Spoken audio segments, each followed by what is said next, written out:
Hello everybody and welcome to our slightly delayed Hangout on Air about collaboration and cooperation in one-place studies. We do apologise for having to delay this somewhat, but there were some technical issues. In other words, we had no internet, which kind of made it a little difficult to go ahead. But we're hoping that you're able to watch either live or later on, even though this is not our normal time, and perhaps this may even be more convenient for some of you. The idea of this Hangout is that it's going to be a discussion, which means we're going to need some of you to join us in the room, hopefully. Otherwise, it'll be a fairly limited discussion and you'll have to add comments on afterwards. The idea is to talk about how we collaborate as we go about our one-place studies. So it's a bit of a chance to hear about how other one-place studiers engage with each other or work with the society, or maybe just reach out into the communities that they're studying. Hopefully that will benefit your research. There is also the possibility of comparing findings from one place with that of another. So perhaps you might work together with somebody who's doing a study of a rather different place to see if you're finding similar things. So that's really what we're about today. There's no presentation, there's just a little bit of talking, and we're going to cover a few key areas.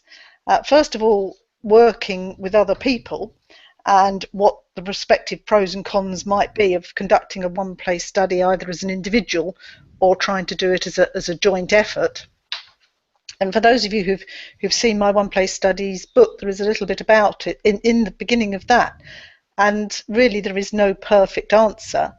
Clearly it's more difficult to work as a group if you don't actually live in your place. And we do know, in fact, that some one-place studies start as a local history group and then have developed into what we would know as a one-place study, with that concentration on not just the history, but the people within that history as well.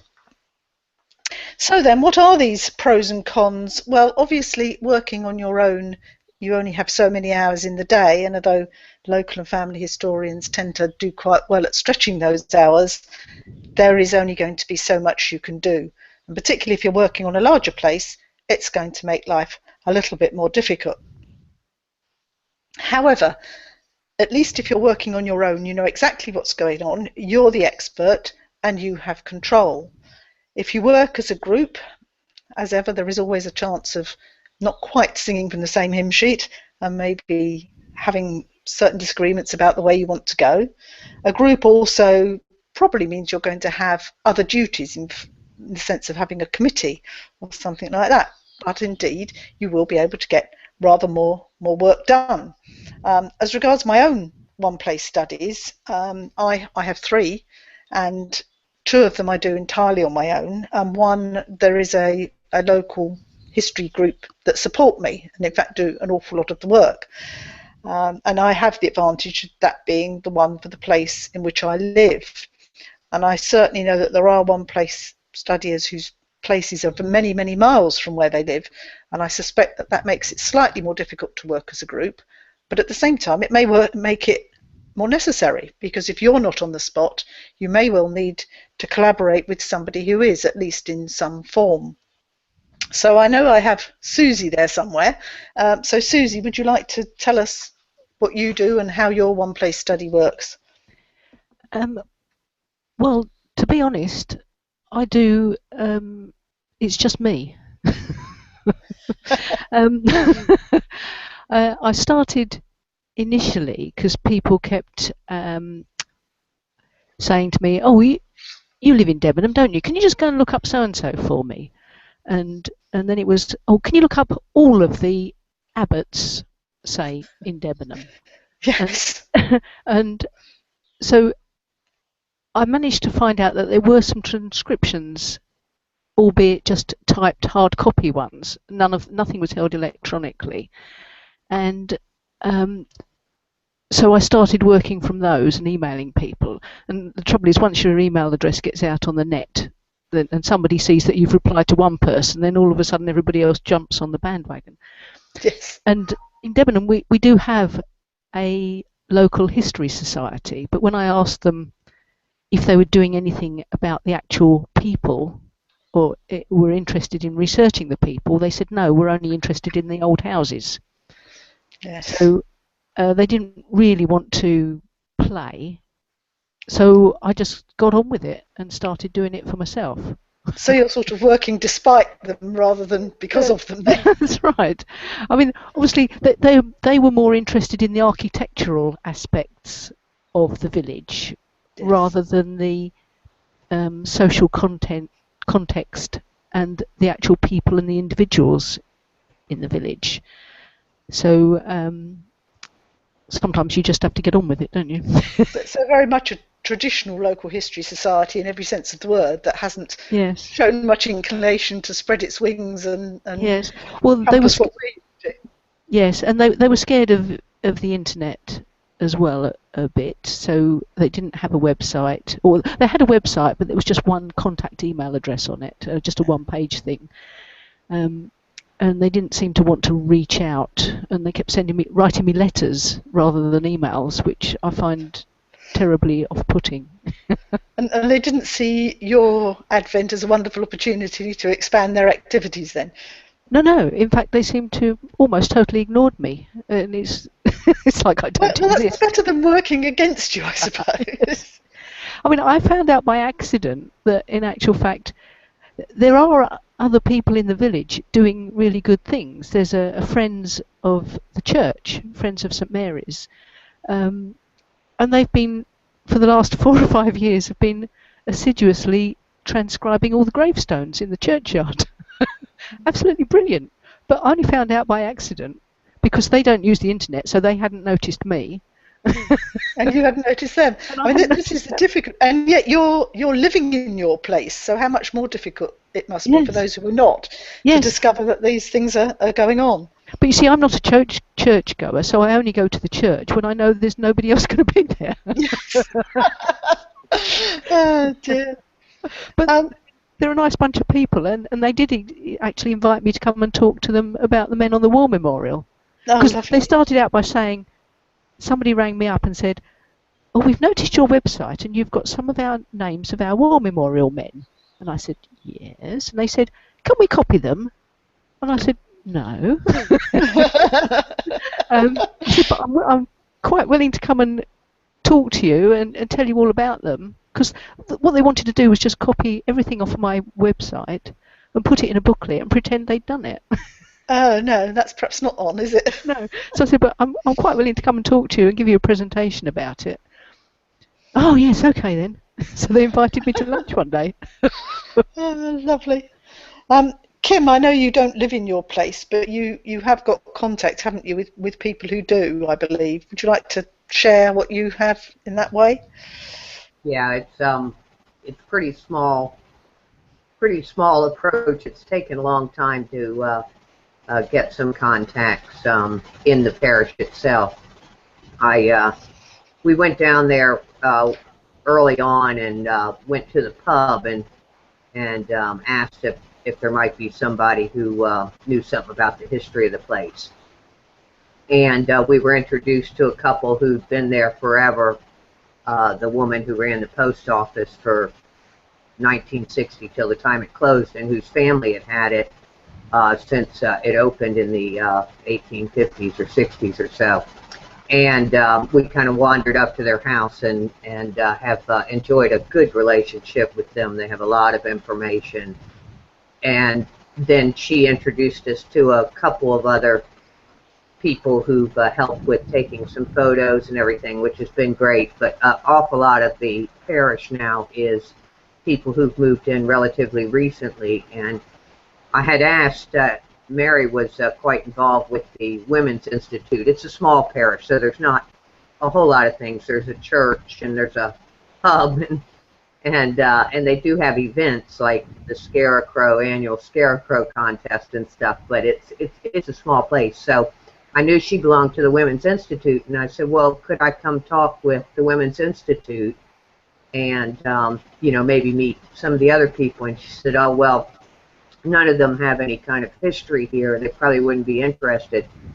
But just yesterday, it was interesting. We went up there to take a picture of one of the farmhouses because we'd been contacted by a fellow in Wales who was interested in seeing it. And we were wandering around. There was a hunt going on, so it was a little crazy in the parish yesterday with all the hounds on the lanes and everything. But But we got walking down a footpath to get a better view of the farmhouse we were trying to see, which is a farmhouse which has a Celtic name. I think it's one of those that has probably a vast history. And we actually met the farmer and his wife down there and their daughter. And it turned out they had been at that farm for 65 years, and his wife's family, she said her memory's not so good now because they're both in their 70s, but his wife's family had been there, well, I have to check out, but it's got to be centuries. And they were just as friendly as could be, and the daughter is interested in family history and had seen our website, so they were really friendly, and we're going to get together. So I think it just tells me there's probably people tucked around all over there with a history, maybe through the wife's family or others, but I think there's many more to meet, and it's just gonna, I think it's just the sort of thing that you need to be patient about, because once you meet these people, the information they share and the pictures they have and everything are just invaluable. But even in a quite welcoming village, I think it's going to still take a long time to kind of build those relationships. And I think we're fortunate in that we are able to visit our places, even if we don't live in them, at least at a reasonably regular intervals. I think it's more difficult for people where they're only able to visit maybe every 2 or 3 years. And it does take time and effort to try and make those contacts, and also to make those contacts in a way that you're not resented. You know, you're an outsider. What are you doing? And obviously, having a website that sometimes these people actually come across by accident or then start to use is one way in. I mean, I've found certainly for a number of places there are Facebook groups, old pictures of wherever, or bygone somewhere else, or history of something else. And certainly my home parish, where we have the history group, there is a Facebook group called the Parish History, but has nothing to do with any of us. And like many of these groups, seems to be mainly contributed to by 3 or 4 people. And now I've started chipping in and putting things in to that myself as another person. Putting history group meetings on there and notices of anything in particular, projects that we might be doing. Nobody's actually joined as a result, but they have put helpful little comments and a few photos and things like that. So, as Kim says, I think it takes time. And I think the hardest... Sorry, Kim? I feel so lucky, having grown up in the States, and I didn't really discover this place till 2010, that it was my grandmother's ancestral home, and to be living just an hour from it when I discovered that was just really nice. And it's also really helpful that we live near the record office, Devon Record Office.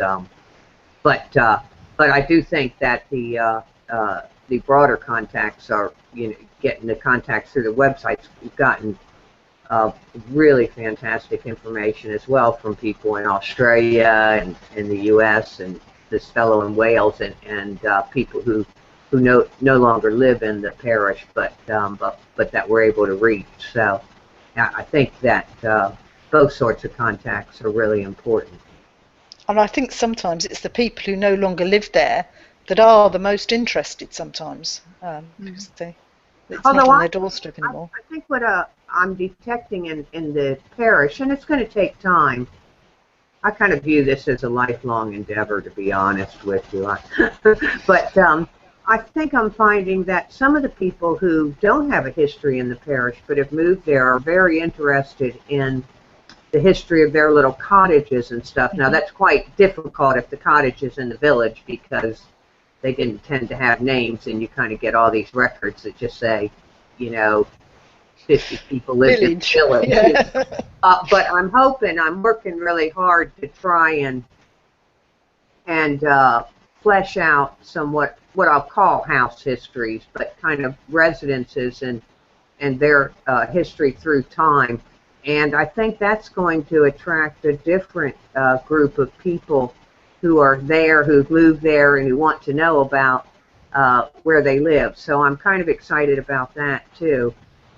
We've already found some really interesting things about what happened to the manor and some of the cottages in the village and everything. But I think there's a group there, perhaps a little bit younger, who don't have the longevity with the place, but still could have a terrific interest in the history of the place. Yes, I think there's three things to take from this, really. That you do have to be patient and build up these contacts gradually and not expect it to all happen at once. But at the same time, you do have to be proactive, because people aren't going to just come to you.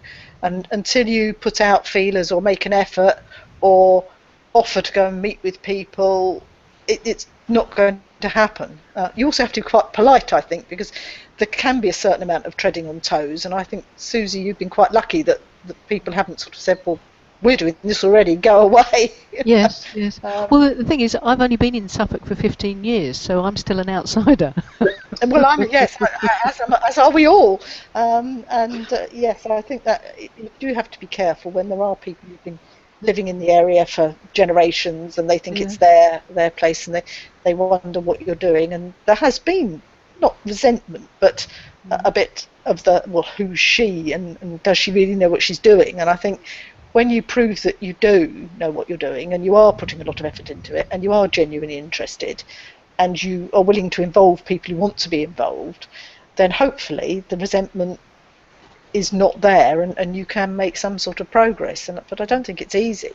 One of the advantages, of course, of having collaborators, in the sense maybe of having a local history group, is that you've got longevity. And I mean, as Kim's just said, it's a lifetime's work. But then, you know, what happens to it after that? And I think one of the ways of perhaps ensuring that all your hard work carries on when you're no longer capable of adding to it is to have a group around you, because hopefully gradually there will be people with a bit more lifespan, energy, capacity, who will come up behind you and take it on when you're no longer able to do anything with it. Yeah. And actually, that's a good idea for a future topic, a future hangout on air, is inheritance planning for your study. Yes. Because it's not just our one place studies, is it? It's our entire genealogical research in all its guises that we need to safeguard. And one of the problems is that, I mean, as you've said, the first thing people do is look to the internet. And technology changes beyond all recognition so rapidly that future-proofing things in a technological sense is probably one of the most difficult things that we can have to try and tackle. Because a piece of paper doesn't last forever, but it lasts an awful lot longer than a method of communication seems to in recent years. So who knows what we will be doing with our one place studies, even in the quite near future, and that is a particular problem. I have been thinking about that as well, and really hope to someday find somebody a bit younger who lives in the parish. Would be kind of my ideal scenario of somebody who's who might be interested. This daughter of these farmers yesterday that I met, she has a cousin who lives right there too, and they're interested. They're just starting out in their family history, but I know they're active in the Methodist Church there, and we were talking about the Bible Christians a little bit, and I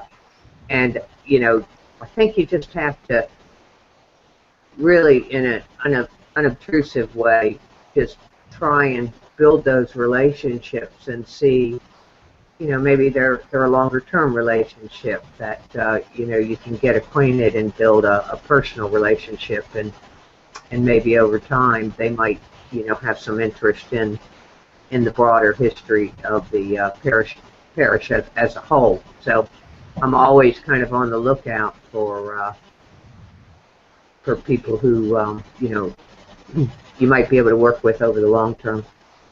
I think it obviously depends on your personality, but something that is so personal to you, like your one place study, and something that you've put so much into, it is actually quite difficult to share, and it is quite difficult to let go. And I didn't really think about it as a concern when I set up the history group, because we'd worked, some of us had worked together anyway, and there was obviously a a desire for it in the village, and I've thought perhaps that I might think, oh, I'm kind of giving it away and I'm letting it go and I'm losing control, but actually it's been nothing but brilliant. And there are the particularly active group of people. They aren't people who want to turn up every month and listen to talk and then go home and not do anything. So I've been able to start so many projects and finish some of them as well, that I could never even have dreamt of on my own. And in particular, there's things that perhaps we're all more interested in one aspect of the history than we are in another. So there are always aspects, I don't know, maybe prehistory or something that we're actually not so interested in. And if we can get somebody else that perhaps thinks that's wonderful, then that means that that aspect is covered and we don't have to go into too much detail on it. So it has been particularly helpful. One of the things that we just recently started, which I think is proving to be particularly successful, is that our local Women's Institute produced a scrapbook in 1965 about the village, and a little bit about life at the time as well, but more about who lived in the village and what businesses there were and where people worked, and shock horror, 6 whole people in the village didn't work in the village, and the fact that they'd all now, pretty much every house had now got electricity and wonderful things like this. And we decided that we'd try and, 50 years on, we'd try and replicate this scrapbook and write about how things were in 2015. And I came up with a couple of dozen topics that I thought needed covering. Anything from, what people are wearing, to events in the village, to the church, to the chapel, to the weather, transport links, and there were about 2 dozen of these topics. And I was asked to come and talk to the WI about the project and about life in 1965. So I was able to bring back lots of memories and a few slides of costume at the time and pop groups and so on. Were you in the village at the time?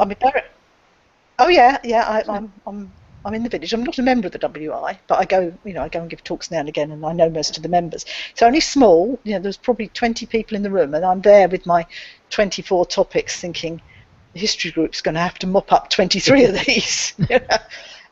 Anyway, I gave the talk, and I left the list of topics and invited people to perhaps put their name against church or chapel or businesses or whatever.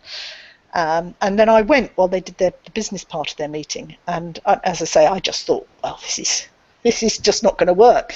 But amazingly, and I think largely down to the 3 people who are members of both the history group and the WI, I think there's only 2 topics that weren't picked up, and they've absolutely taken it on board, and I'm just sitting back and letting it all happen.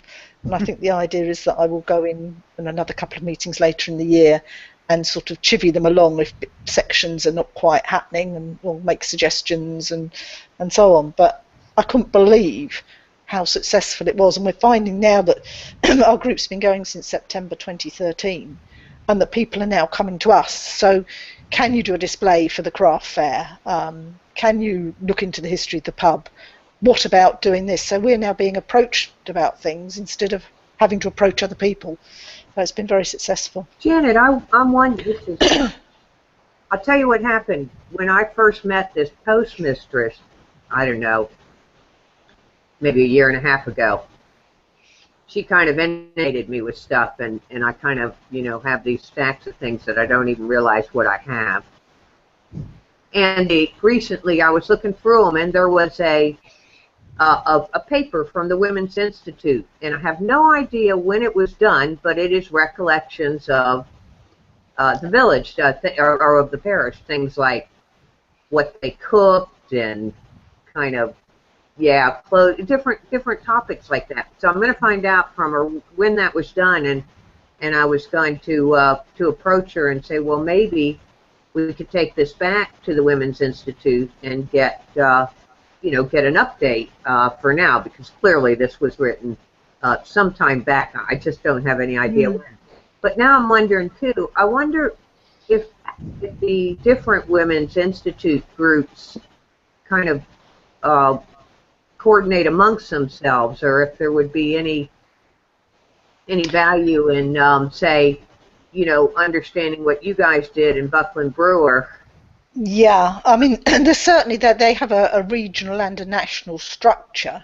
Yeah. I have been approached to possibly go and talked to a group in Dorset about what we've done, and maybe they'll do something similar. A lot of women's institutes, I mean, I gather that the Women's Institute is 100. So a number are coming up to sort of 90th birthdays or 100th birthdays, or will be in the next few years. And maybe that's something to try and latch onto, and maybe that will be a good time for them to look back. But I think there are fears. There are fears that we don't know what we're supposed to be doing. And we're not historians, or we can't write. If are we expecting wonderful flowery prose and perfect spelling and things like that? So I think that's where people are a bit hesitant. But I think if you break the tasks down into small little jobs, rather than say, "Oh, why don't you write about Buckland Brewer in 2015?"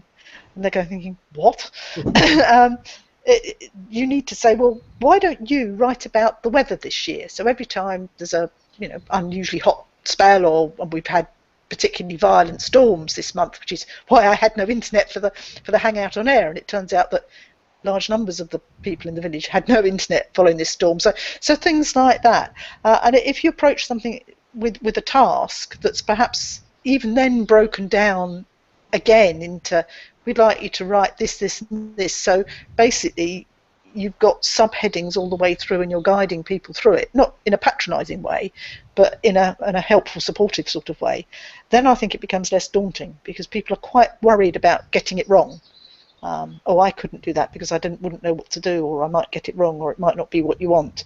And maybe, say you'll go in and work with them if it's somewhere near enough for you to go back more than once, because I know they're all keen on saving money on speakers. And if you say, well, I'll be 4 of your speakers this year, we'll come back and we'll have a workshop, and you haven't got to pay me, it goes quite well. And certainly because they've been able to pick on things within that they are interested in. So some of the people who are very much involved in the church and the chapel are doing the church and the chapel, or somebody from a farming background is looking at farming.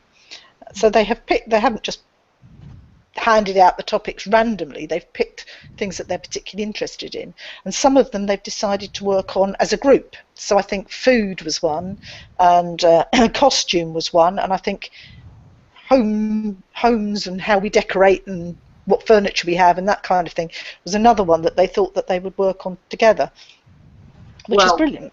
It might be, I know you're a little busy, but we'll catch up more offline on this, but it might be that maybe you can sometime put together a little article or something in the forum with the topics you're covering and kind of how you're doing that, because I know I'd be quite interested, as I'm sure others might be, what we might try and do with our own places. Yeah, that would be fine. And I think too, I mean, this is obviously something that's talking about the place today, but I'm quite sure that when they did that in 1965, they didn't think that somebody would be looking back in 50 years' time and thinking, gosh, that was brilliant. And there are actually 2 people who were involved in the 1965 one who were involved in this one. So there were 2 people who joined as teenagers, in fact, and are still in the WI, and they've been really pushing the project forward. So that's been brilliant. Now, it's interesting. I mean, we have the advantage of being able to go to our parish or actually live in the parish, but a lot of people don't. And it'd really be good to talk about what does cooperation and collaboration mean, from afar, basically. I know that what I put up early on a website that I've badly neglected for the past 6 months or so, as I've been trying to do my local history course, but it would be interesting to kind of, have some thoughts on what you do when you're nowhere near your parish and you're unlikely to be, or maybe once every few years you might have some chance. But I think for most people, they're not going to be sitting in close proximity to their parish. No, I think that does make it a lot more difficult. And I mean, the first thing you've got to do is make sure they know you're here, and also you need to know what is there, because as Susie pointed out, even living locally, you're not necessarily aware of people that you might have a common interest with. Yeah. And I do think you have to meet people where they are. So you might suggest working with the school on the history of the school, or you might suggest working with the, like you mentioned, the gravestones. You might suggest working with the church on indexing the gravestones. You don't suggest working with the church on the history of the school. You know, you've got to grab their interest because of something that you do have in common. But it isn't easy, and it does involve you trying to find out what is going on in the local area. I mean, a lot of local areas have like little handout newsletter type. I don't mean a local paper. I mean what's on in such and such, or parish news and that kind of thing.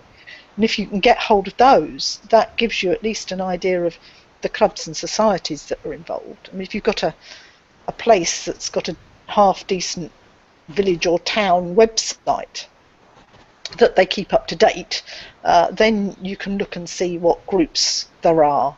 And I often think approaching a group of people works better than approaching individuals, because they find it less daunting, and they've got others to support them, and that seems to have certainly worked extremely well where we're concerned. And do you think that might work if you're dealing with it from afar? I think it can do. I think it's a lot more difficult, but I think it certainly can do. But you would probably want one main contact person with their feet on the ground that you could liaise with on a regular basis. So if you were liaising with the school, well, then you'd need one of the members of staff there to be your point of contact. Or if you were liaising with a local business that perhaps has been there for many years, and you're interested in the history of that business, again, you'd need a point of contact, because otherwise I don't think it would work. But of course, if people are doing things in their quiet little way and not advertising them very well, then you don't know they're there. But as long as they know you're there, that's at least a start.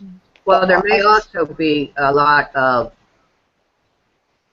collection of history going on in places other than the parish itself. Yeah. So, for example, I got contacted by a fellow down in Australia, and his ancestors had migrated there from Bratton Clovelly in the, I believe it was the 1860s, taking 5 children with them, and like families in the States and Australia and Canada, and like those families grew very rapidly.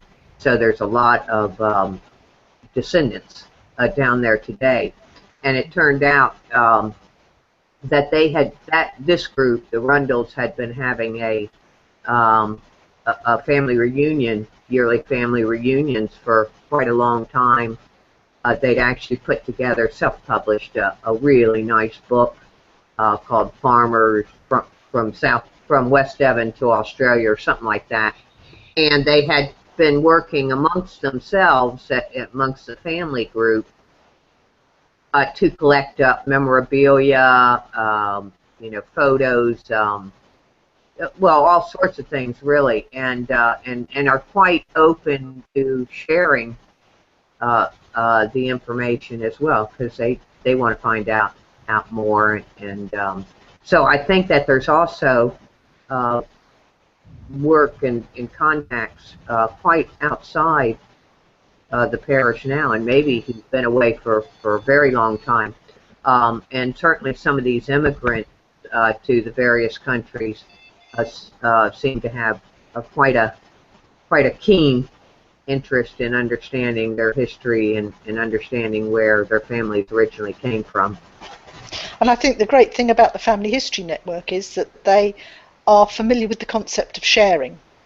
Yeah. And if you find people whose ancestors came from your place, who may live anywhere in the world, you've got something to offer them, and they've got something to offer you. And certainly that's where I've got a lot of my photographs from, for example. The problem is finding the people whose ancestors came from your place. And it's partly about advertising your knowledge of your place. So, for example, my interest in my place is is linked to the Januki website, which is something that we have for the United Kingdom. If your places are elsewhere, then there may or may not be something similar, but you need to advertise the interest in your place in the sort of areas where family historians are going to come across it. So in that way, they may come to you. And certainly once you've had a website established for some time, I mean, I can see the search terms that have led people to my website. Some of them most bizarre, but often there are, such and such a surname of Buckland Brewer, and that's how. And my website now comes up pretty high in the rankings when people make that sort of search. But you can go out and seek the people out, and particularly for one of my other places, I actually did that. And it was a case of looking at the Family History Society, hoping the local Family History Society keeps a register of surnames of interest, and hoping that that register is searchable by place, because some societies, they will keep a list of members' interests, and it's only searchable by surname, and that's much harder to do. But when the next journal, quarterly journal, comes out, it usually has a list of new members and the surnames that they're researching and the places of interest, and I always go through that each quarter to pick up any who are researching families from my place, and then I contact them if I have not already made contact. But of course, some family history and genealogical societies, well, some don't seem to keep lists of members' interests at all, but others keep them in such a way that they can't be interrogated by place, which is a bit of a shame. Although there's nothing to stop you writing a nice little article about your place and presenting it for publication in such and such a genealogical society's quarterly newsletter, and obviously it's got to not look like an advert. You've got to be contributing something, and then at the bottom, anyone with family from this place, feel free to contact me, look at my website, do whatever you want to do. But again, it's effort involved. It doesn't just happen. Collaboration's all about a two-way thing, so you've got to put your name out there, and then hopefully that will bear some kind of fruit. But that's probably about the best thing you can do if you're not actually on the spot, I think. My website is kind of worked out a little differently than I might have pictured when I first set it up. And it has links to my obviously to the Society's website, but also to my profile for the Guild of One Named Studies, for example, for my grandmother's family.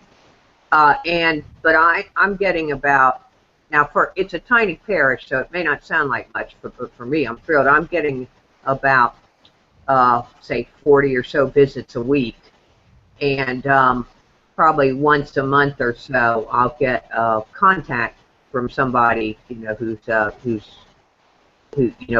wants to kind of discuss things, which is I'm just thrilled with that, and the contacts are absolutely fantastic and from everywhere. But I think the way that the website is being picked up is because I had put the data. My intent is to share everything. I just have no qualms, and whatever people want to do with it, it's fine by me. To me, that's kind of a lot of why I do it. But I've got all the data on the site itself, the way I display it, and so the search engines pick up data records. So if you search for the name, if you're searching for the surname of someone, it can throw up that record from my site, and so it tends to get quite a lot of hits, and it can be even a little obnoxious, because if it's a familiar surname, you may get pages of Google search stuff. But I think that's mainly how people are finding it. They're not looking for Bratton Clavelli. They're not looking for one place studies. What they're looking for is an ancestor, and they're getting hits on Google with that. In Google and Bratton Clavelli, because the records say Bratton Clavelli in them too. And they're getting those and getting in contact because of that. So, which I'm really pleased with, but it means it gives me a pretty heavy presence on the Google search engines, which I had never really anticipated.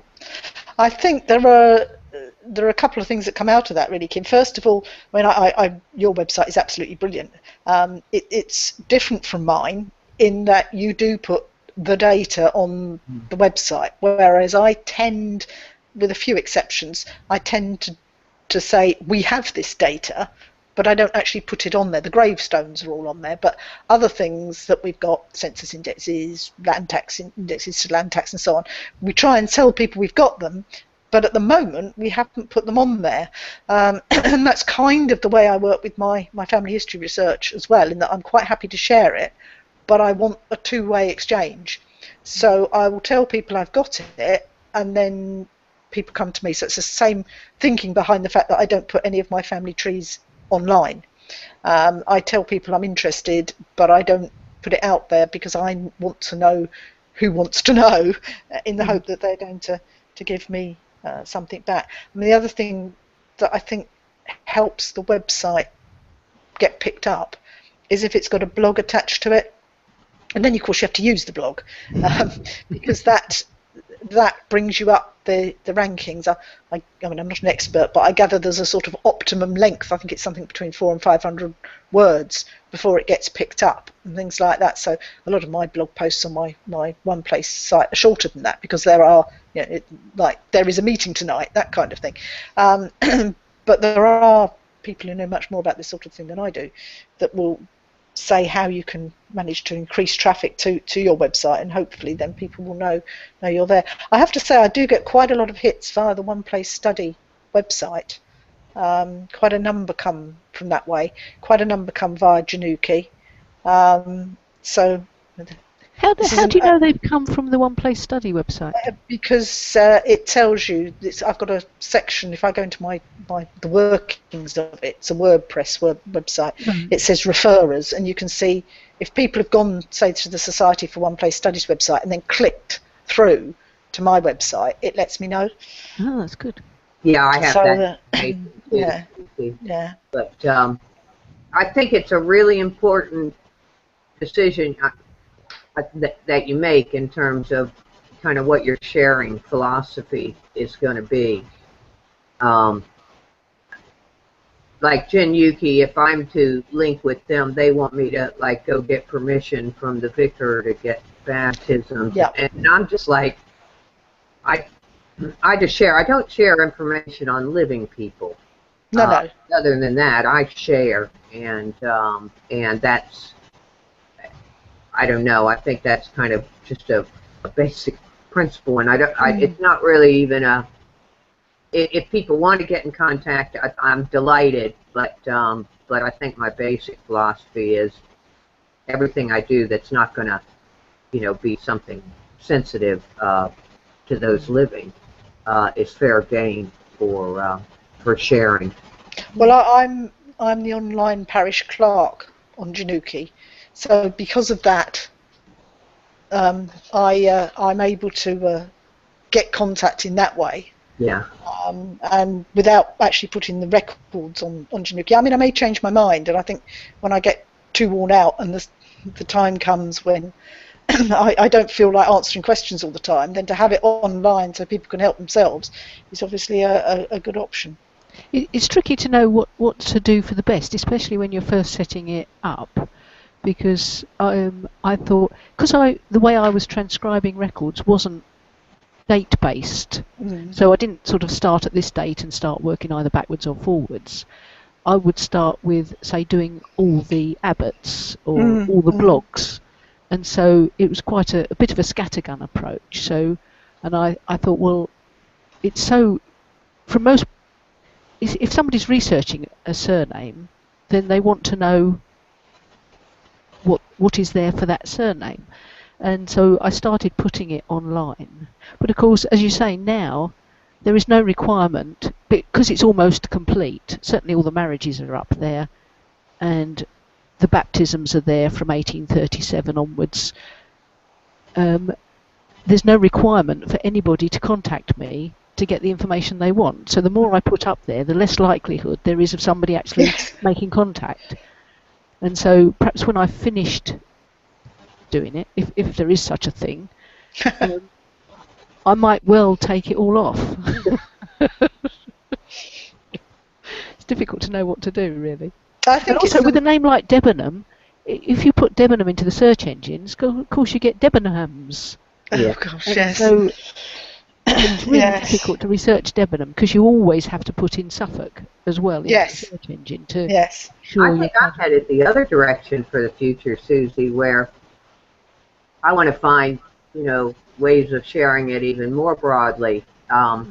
Just the other day, I was talking to one of the professors who's involved with my course, and I said, "Look, I don't know. I just share stuff, and I'm just going to keep transcribing for a lifetime, but I want to do things like, have time for analysis and digging into things like migration and the like."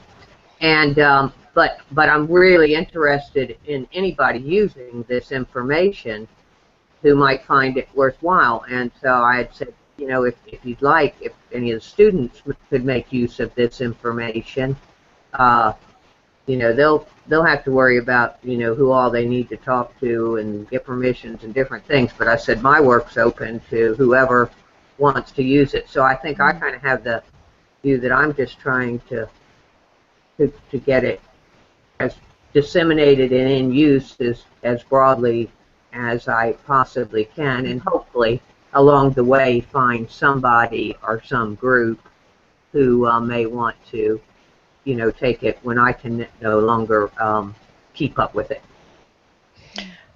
I think I'd like to sort of move the discussion on a little bit now to talk about how we can collaborate with other members of the Society for One Place Studies. And I know the three of us are all taking part in the migration shared endeavour, and I'm certainly finding that of great benefit in that it gives a context to our own one place. And once you start moving beyond indexing, because a lot of one place study work is about collecting data, but once you start to use that data to try and find out something meaningful about your place, it really only becomes truly meaningful when you can see how that compares with another place, because you can say, well, the population of my place doubled between 1800 and 1850, and then people started leaving the place in droves, but that is only meaningful if you know if that's normal for your region or your country or not. And so I think it has been hugely useful for that kind of thing, and I think we can make more of that. And it doesn't have to be through the shared endeavour, it can be on a much smaller scale. So we can perhaps look at population profiles, and Kim and I, because our one places are geographically fairly close together, we both have impact from the Bible Christians, which are a nonconformist group that was particularly predominant in our area. And it's interesting to see what impact that has made and whether both our parishes have the same experience and so on. Yeah, I'm really interested to try and figure out how we as members can get more engagement together. And I mean, yeah, the thing with the Bible Christians is great, and I'll be pumping your brain for eons on that, because that's more about, how did you find the information? What sort of methods? What are the basic things you found? That could be immensely helpful to me. Nonconformists are a particularly difficult bunch, I think, to get a handle on. But there's people all over the society who are doing things. It's not only the things that they've actually found, but how are they going about their like Simon's pitch at the conference, and the work he was doing with the World War I soldiers. Fascinating stuff, but how people go about how they've decided to approach the discussion today on, attitudes towards sharing and what we're trying to achieve with that. That's all interesting to me, but I'm struggling a little bit to understand how we really get the involvement, interaction, which I think is really at the heart of the society. I think it's a gradual thing, isn't it? It's a bit like the old snowball syndrome, where things always take a little bit of a while to build up a head of steam. I certainly think it will be it will be worth perhaps starting a forum thread on, how much do you share on a website, and what are the advantages and disadvantages of putting everything out there and hanging on to it. I suspect there are very few people who actually are not willing to share it at all and are hanging on to it because it's theirs, because kind of like you say, why are you doing it? But there are very different approaches, even just amongst us in this room. And I don't think there's a right way and a wrong way, but it's very, very interesting to hear what other people do and to think why you might want to do the same, or indeed why you might want to do something differently. What we need is a decision analysis flowchart. Okay, Susie, you go ahead. But you see, I'll review it, Susie. There are people who love that sort of thing, and people who think, oh dear, and would be only too pleased to find somebody else's decision flow chart and pick up on it. You guys may not know, but there's actually a major called Decision Sciences, which I happen to major in. That's what we need to volunteer, Kim. Yeah, no. I must admit, I do love that sort of thing, and I remember learning about it when I first joined the IT company that I worked for in the sort of 70s or so. And you didn't do anything without one of these flowcharts. But you tend to see them now. I mean, that's one really good topic, and we could use the forum for that. But I think we've got loads to learn from each other on methods. I think, Janet, I always find your work with the groups in your community quite fascinating. Your work with the school and the like. There's just so many things that people are doing.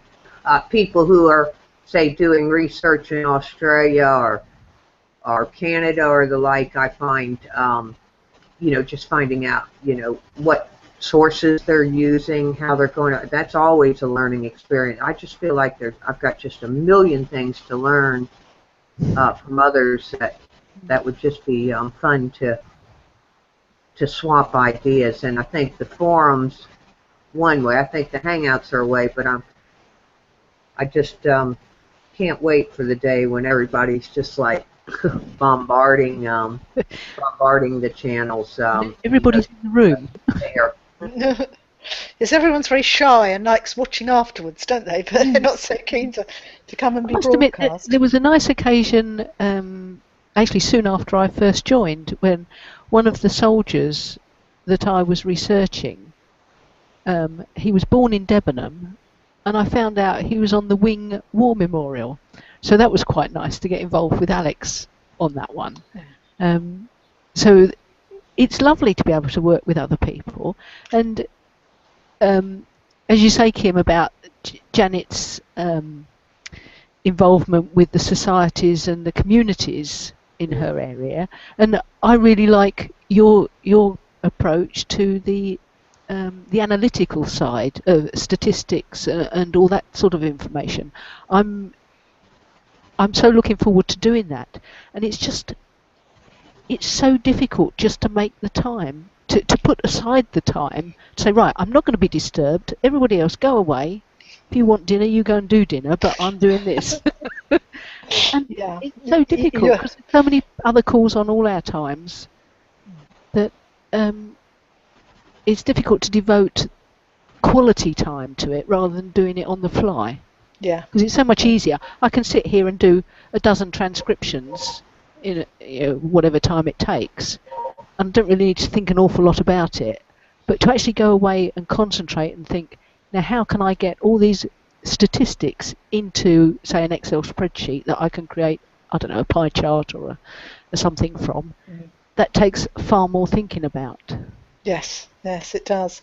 I mean, I've found the society useful from the point of view that there's been 3 or 4 people that I've contacted because I've got family members from the places, and Kim was one of them, from the places that they'd registered. One was in Buckinghamshire and one was in Northumberland, so they're all over the country.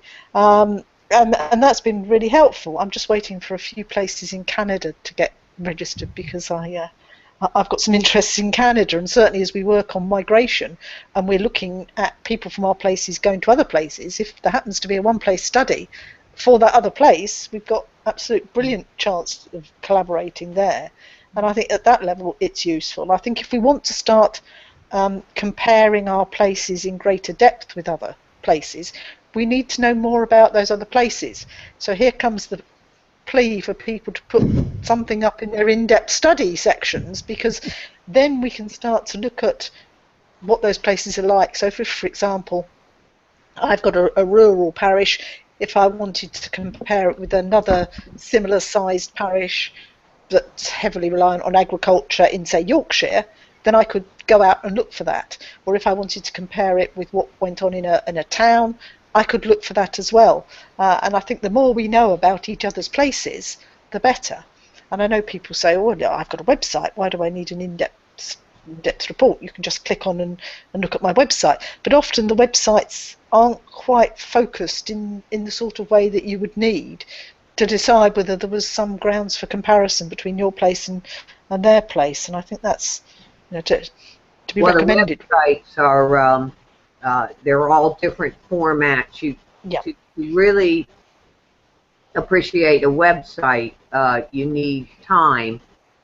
You need to have the time and be willing to explore what that site has available and how it approaches, the information and what its emphasis is. So I agree with you, Jen. I think you can get a quick summary of the basics of the place from the in-depth profile, which is quite different than the study page. That's more about your study and why you're doing it.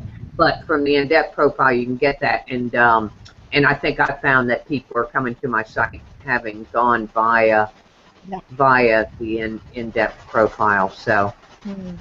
Yes, I think the study pages are probably not sufficiently detailed enough for the purposes that I'm thinking of, and yet a website might be either too detailed or focused in a different way. So I do think the in-depth profiles, because there is a certain similarity to them all and they're all at the same sort of format, I think that is very, very, very helpful. But I'm quite interested in this comparing studies, or trying to say, hey, is my place different from your place, and if so, how? And I was interested in this with my one name studies. I didn't get too far with that, and I had some discussions through with some of the folks in the guild who, have been talking about, how we're going to get to a point where we can actually compare studies. But I actually think that a one-place study, it's an easier thing to think about comparisons than with a family or a surname study, because surname study can go in any direction and be found all over the world, and there's so many variables. But so I'm very interested in how we compare studies, and in this course I'm taking, this local history course, we're doing a lot of reading of articles of people who've done things like studied migration in Yorkshire, or studied servants in London, or whatever it is, and I want to do a lot more. I'd like to. There's techniques that you can use, that you can get your information into forms that make it much easier to compare. So you might you might have a list of all the occupations in a particular year or through each of the census years, and there's ways you can group that information and the like, that makes it actually a lot easier to be able to either compare with a study that's been done, say, by an academic, through an academic institution, or I would think with other members. And I'm really quite keen for the future to kind of try and develop more thinking on, how we prepare and present information for comparison purposes. Yes, I think if we want to be taken seriously in any kind of academic context, then there's got to be some comparatives. Certainly if you do any kind of thesis, the first thing you'll be told is that, or even bringing it down into, I know coursework is going out in schools, but even in school history coursework, the first thing you're told is you've got to compare something. It's no good writing a nice little story about something, a place or a house or a series of migrants or anything like that. If you haven't got any context for that, it's just a nice little story. That may be your aim, and that may be fine as an end product if that's what you want. But if you really want any kind of meat to it, you've got to say, well, here's my story, but this is an important story because it's different from X, Y, and Z, and it's different in this way, and here's why it might be different. It's a bit like if you're doing family history and you've got a wonderful family tree and you might throw in a few dates on there, but you've absolutely no clue about the places the people lived in or what their lives would have been like. So really, it's all about the context, I think, in either case. Before we finish, I'd just like to talk for a few minutes about how we might communicate with the wider world, and by that I don't mean the people in our own places or even other people conducting one-place studies. I'm just thinking of the world in general. And perhaps I've just touched on that in a sense by talking about perhaps how we communicate with the academic world. And Kim's already said how she feels that it's advantageous to arrange your data in a way that can then tap into some of these more academic studies. And people are often very frightened when the word academic gets bandied about and thinking, A, I won't understand it, B, I can't compete.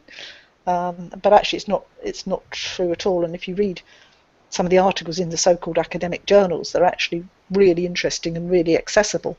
It's not quite like the academic field if you're into astrophysics or something like that, where the layman can't understand it. Well-written academic work in the field of history should be understandable by anyone with a reasonable level of education, so it's not inaccessible. So, we've talked about websites, but are there other ways in which we can get our one-place study out into the wider world to make people more aware that we exist, which hopefully will then suck in people who might be able to contribute in some way? I don't know if anyone's... Susie, Simon Last has got a really nice Facebook page that he uses. He doesn't have a website, but he's got quite an active Facebook page that he puts a lot of stuff on, and that's really nicely done. Well, Susie, didn't you do an exhibition or something? Oh, yes. Yes. She's forgotten that, you see. Who, me? Yes, every November, at the beginning of November for the last 2 or 3 years, I've done an exhibition at our leisure centre, our community centre.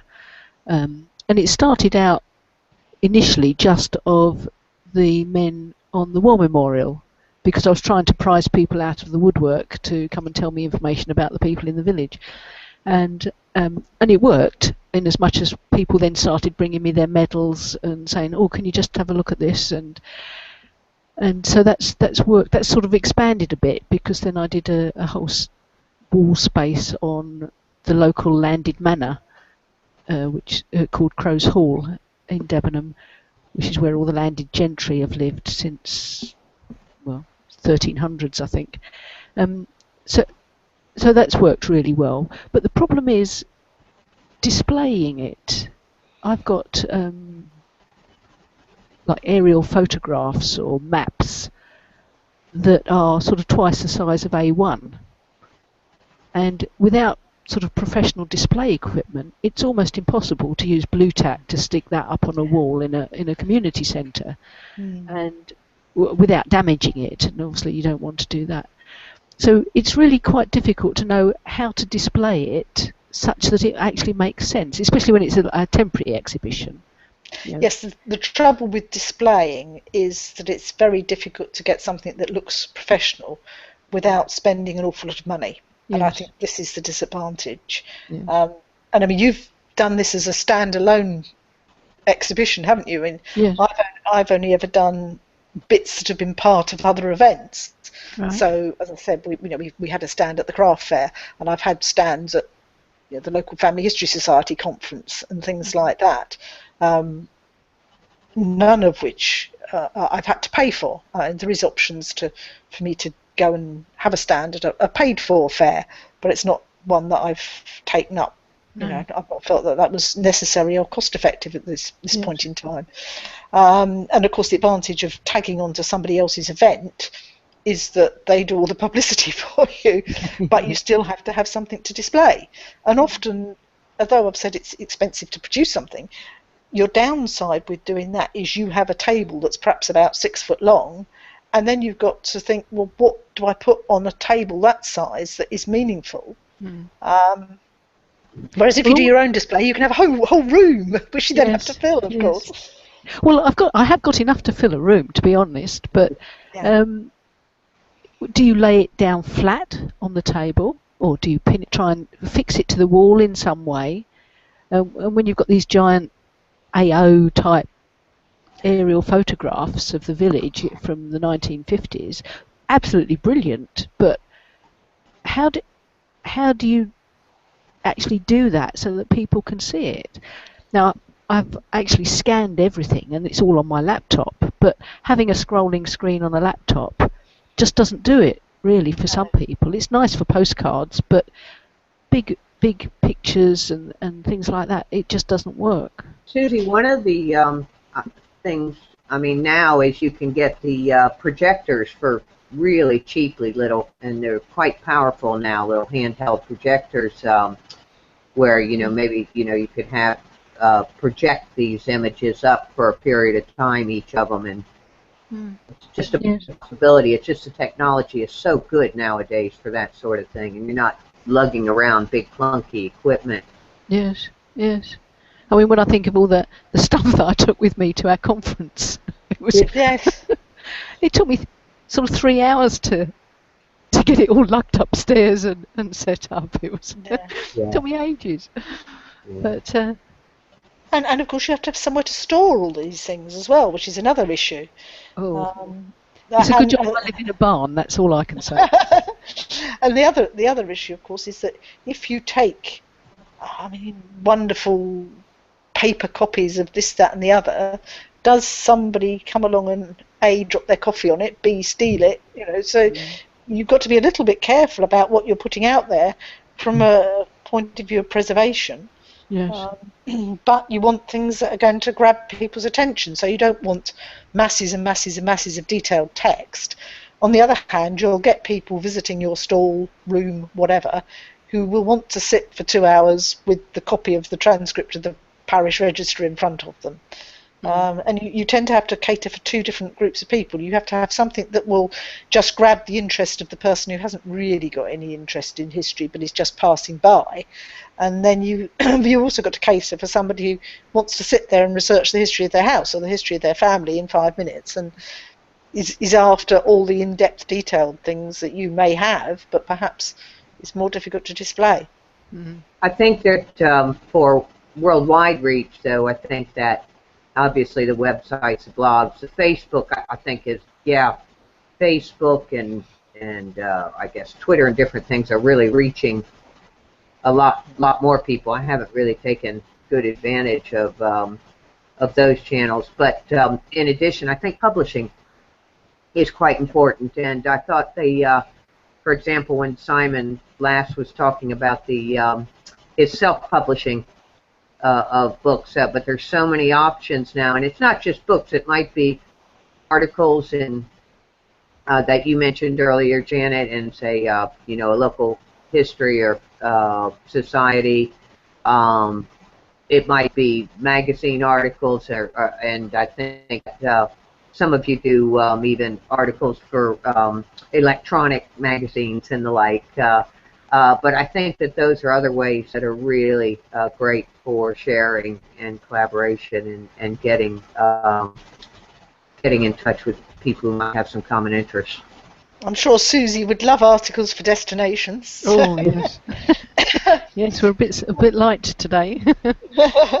No, it's important that there is something interesting, and I think this is one of the advantages of working to a series of themes as we have done with the shared endeavours, because it's much more appealing, particularly to the non-specialist, to say, I'm going to talk to you about the history of the school, rather than saying, would you like to see a transcript of the school admissions register? So intrinsically, lists of names are really only of interest to the specialist. The passing person is going to want some kind of story, preferably with a lot of pictures. Not because I'm insulting their intelligence, but because that is what attracts people, and particularly if they can see something familiar in those pictures, like their own home or a member of their own family or something like that. I think that's always a hook in which to draw people in.